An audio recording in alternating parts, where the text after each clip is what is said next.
मुंबई महापालिकेकडून नालेसफाईचा दावा केला होता की 31 मेपर्यंत संपूर्ण म्हणजे 80 ते 100% ही नालेसफाई झाली होती।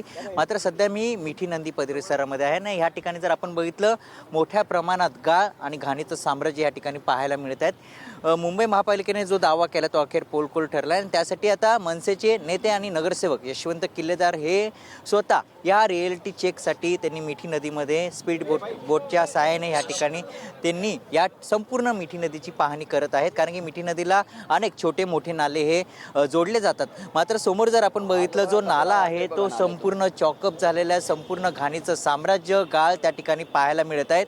कोट्यावधीचा निविदा या ठिकाणी काढला गेला, मात्र तो पैसा कुठे गेला असं देखील सवाल मनसेने विचारला आहे। संपूर्ण जर परिसर बघितला ही संपूर्ण मिठी नदीमध्ये गाळ आणि घाणीचं साम्राज्य पाहायला मिळत आहेत। अनेक भागामध्ये देखील मनसेचं आंदोलन सुरू आहे। आपल्यासोबत मनसेचे नगरसेवक यशवंत किल्लेदार आहेत। सर, काय सांगाल? रिॲलिटी चेक करत आहेत, दुसरीकडे दावा केला जातो की 100 ते 80% नालेसफाई झालेली आहे। तुम्हाला दिसते का? तुम्हाला मी याची डोळा दाखवलं, तुम्हाला दिसतंय का? हा नाला बघा, हा नाला जो आहे हा पाहिला का? हा सगळा चोक झालाय, चोक। या मिठी नदीला अनेक नाले, मागे एक नाला दाखवला तुम्हाला, हा एक दाखवला, असे अनेक नाले मिठी नदीला सबबमधून येणारे नाले सगळे मिठी नदीला मिळतात आणि मिठी नदीतून ते पुढे माहीम समुद्राला ही मिठी नदी मिळते। तुम्हाला माहीम समुद्रापासून आम्ही इथे घेऊन आलो। माहीम समुद्र किनारी किती घाण होती, किती गाळ होता दाखवला। प्रत्यक्ष नदीमध्ये आल्यानंतर नाले जिथे जिथे तिथे त्याची तोंड कशी बुजली ती बघा। हा तर पूर्ण नाला ब्लॉक झालाय, दिसतोय का? हा पूर्ण ब्लॉक झालाय, पूर्ण ब्लॉक झालाय। तर आणि तो कचरा जर येतोच आहे, मग कसली नालेसफाई केली तुम्ही आम्हाला जे आकडे देताय 111%, 116% किंवा सरासरी पूर्ण मुंबईत 104%, मग 104% जर नालेसफाई झाली असेल तर मग ही परिस्थिती का? मिठी नदी ही तुम्हाला नदी वाटते का? ही नदी म्हणजे अक्षरशः गटार झालं आहे नदीचं। मला वाटतं 2005 पासून तुम्ही मिठी नदीच्या नावावर मिठी नदी साफ करणं, नालेसफाई करणं, हे 2005 पासून 2026 पर्यंत तुम्ही हेच करतात। कुठेतरी हे आता एक रॅकेट तयार झालं आहे असं मला वाटायला लागलं आहे। हे भ्रष्टाचाराचं मोठं रॅकेट तयार झालं आहे। नालेसफाईचा सीझनल धंदा झालेला आहे। सीझनची वाट बघायची आणि नालेसफाईच्या नावावर महानगरपालिकेची लूट करायची, हेच या रॅकेटचं धंदा झालेला आहे असं मला वाटतं आहे। तुम्ही बघताय म्हणजे अक्षरशः परिस्थिती अशी आहे की विच्छिन्न करण्यासाठी सारखी परिस्थिती आहे की सगळं बधीर होतं आहे मन हे सगळं पाहून।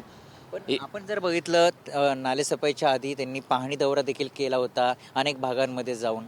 पाणी दौरा वरवरून तुम्ही करणार, ते मशिनरी लावलेल्या असतात, त्यांचा पाणी दौरा असतो, ते आदल्या दिवशी त्यांना कळतं कॉन्ट्रॅक्टरला, त्यावेळेला ते मशिनरी लावतात, मॅनपॉवर लावतात, ते दाखवण्यापुरतं चाललं होतं। प्रत्यक्षात त्या पाणी दौऱ्याच्या वेळेला साफसफाई जेव्हा तो कॉन्ट्रॅक्टर करतो तशी साफसफाई तो कायमस्वरूपी सातत्याने करतो का? नाही करत। म्हणून ही परिस्थिती आहे। वरवर तुम्ही पाणी दौरे करून तुम्हाला पाण्यात उतरवलं आहे आज आम्ही। रिॲलिटी बघा, कारण त्यांना विरोधकांचं काम विरोध करणं आहे असं त्यांचं म्हणणं आहे।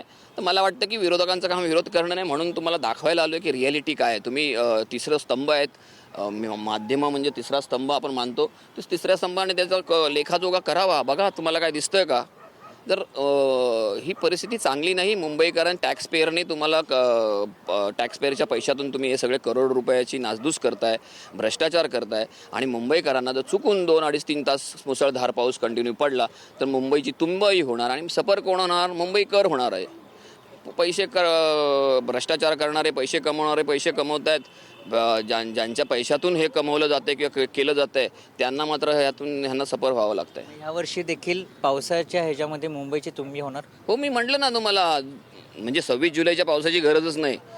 2, 2.5, 3 तास जर कंटिन्यू मुसळधार पाऊस पडला ना, मुंबईची तुंबई होणार, नक्की होणार।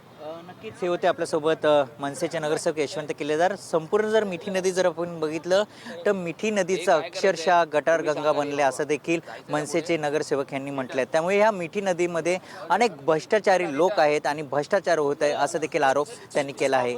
कॅमेरामॅन अजय मोहितेसह मयूर जाधव, TV9 मराठी, मुंबई।